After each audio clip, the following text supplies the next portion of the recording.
Mimi. Ha? Kau kan nak buka kedai makan, takkan kau seorang ke? Kau kan CEO. Oh, nak cari staff lah ni. Betul lah juga tu. Sekarang ni kedai aku dah nak beroperasi tak lama lagi. Kita pun tengah buat cleaning apa semua. And kita pun dah nak naik signboard apa semua. Tapi nama, aku tanya korang kita lagi kan, nama apa yang sesuai untuk kita letak kedai makan ni. Korang semua dah start komen belum?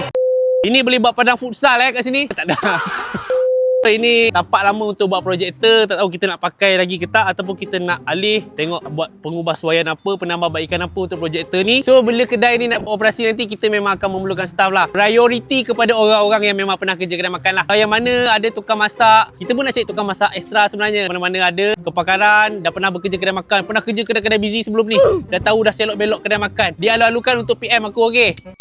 So kat sini kalau kau tengok, kita ada juga, jadi stall-stall ni dah hancai sikit lah. Tapi kita akan renovate balik stall-stall ni apa semua. Kita akan ada buat vendor. So vendor-vendor akan berniaga juga dekat sini. Kita tahu kedai kita dekat mana? Area Sikamat, Seremban Negeri Sembilan, okey? Taman Warisan Puteri. Kita akan masuk ke dalam Waze. Jumpa korang next video lah. Aku nak sambung kemas. Mantap, oi.